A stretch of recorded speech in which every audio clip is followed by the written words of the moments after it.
जादुई बिस्तर। बहुत पहले की बात है। एक छोटे से गांव में रमेश नाम का एक गरीब आदमी अपनी पत्नी और बेटे के साथ रहता था। रमेश बहुत मेहनती था, लेकिन गरीबी ने उसे कभी चैन से जीने नहीं दिया। एक दिन वो जंगल में लकड़ियां काटने गया तो एक पुराना लेकिन चमचमाता हुआ बिस्तर उसे पेड़ के पास पड़ा मिला। बिस्तर बहुत खास लग रहा था। रमेश ने सोचा, क्यों न इसे घर ले जाऊं, शायद इसे बेचकर कुछ पैसे मिल जाएं। घर आकर उसने अपनी पत्नी को वो बिस्तर दिखाया। दोनों ने सोचा कि जब तक ये बिकेगा तब तक इसी पर सोया जा सकता है। उस रात रमेश और उसकी पत्नी उस बिस्तर पर सोने चले गए। जैसे ही रमेश ने आंखें बंद की, उसे सपना आया कि वो किसी आलीशान महल में है। वहां बहुत सारे नौकर चाकर उसकी सेवा कर रहे थे। उसे खुद पर यकीन नहीं हो रहा था कि वो राजा जैसा महसूस कर रहा है। सुबह उठा तो सोच में पड़ गया, लेकिन फिर मन ही मन हंसकर इसे बस एक सपना समझ लिया। अगली रात फिर से रमेश उसी बिस्तर पर सोया और इस बार उसने खुद को समुद्र किनारे एक अमीर व्यापारी की तरह पाया। उसके पास अनगिनत जहाज और खजाने थे। अब तो रमेश को लगने लगा था कि ये बिस्तर कोई मामूली बिस्तर नहीं, बल्कि जादुई है। रोज रोज उसे अलग अलग सपनों में जीने का मौका मिलने लगा। अब रमेश अपनी गरीबी को भूलने लगा था। हर रात वो किसी नई दुनिया में पहुंच जाता और खुद को किसी राजा या अमीर व्यापारी की तरह महसूस करता। उसकी बीवी को भी शक हुआ कि रमेश इतना खुश क्यों रहने लगा है, पर उसने किसी को कुछ नहीं बताया। एक दिन उसने अपने बेटे को भी उस बिस्तर पर सुला दिया। सोचा शायद वो भी वही सपने देखेगा।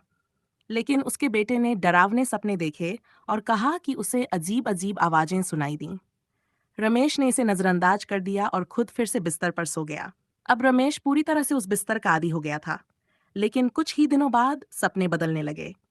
एक रात उसने खुद को एक अंधेरे जंगल में पाया, जहां अजीब आवाजें उसे डरा रही थीं।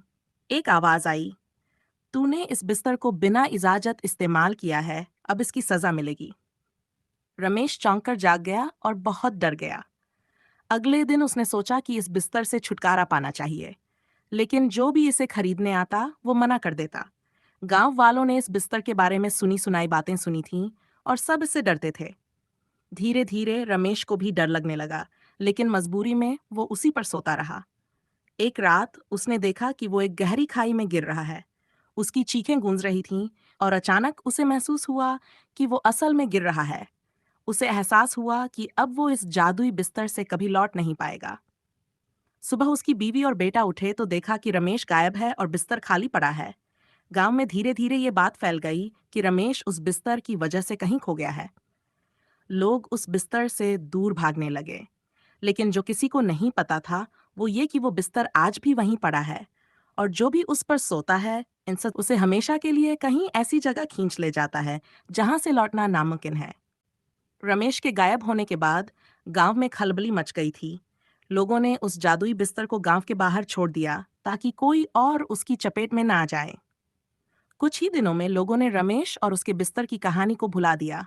कई साल बाद गांव में एक नया परिवार आया। उस परिवार में एक जिज्ञासु लड़का था, अर्जुन। उसे पुरानी चीजों में गहरी दिलचस्पी थी। एक दिन जंगल में भटकते हुए अर्जुन की नजर उस बिस्तर पर पड़ी। गांव में उसके बारे में अफवाहें सुनने के बावजूद अर्जुन ने उस बिस्तर पर सोने का फैसला कर लिया, सोचते हुए कि सब लोग बस पुरानी कहानियां गढ़ते हैं।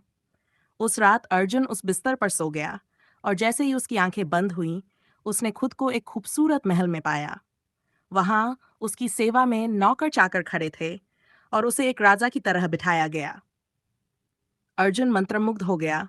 वो खुद को सच में राजा समझने लगा। पर तभी उसे महल में एक अजीब ठंडी हवा का झोंका महसूस हुआ। एक आवाज आई, तुम भी रमेश की तरह लौट कर नहीं आ पाओगे। अर्जुन डर से कांप उठा और चौंक कर उठ बैठा। उसे एहसास हुआ कि ये महल असल में उसकी कब्र बन सकता है, जैसे रमेश के साथ हुआ था। पर अब देर हो चुकी थी। अर्जुन ने बिस्तर से उठने की कोशिश की, लेकिन वो महसूस कर रहा था कि बिस्तर उसे अपनी ओर खींच रहा है। उसने चीखने की कोशिश की, पर उसकी आवाज गूंजते गूंजते दबने लगी। अचानक अर्जुन उसी अंधेरे में समा गया जहां रमेश गायब हो गया था। सुबह लोग अर्जुन को ढूंढने निकले, लेकिन उसे कहीं नहीं पाया।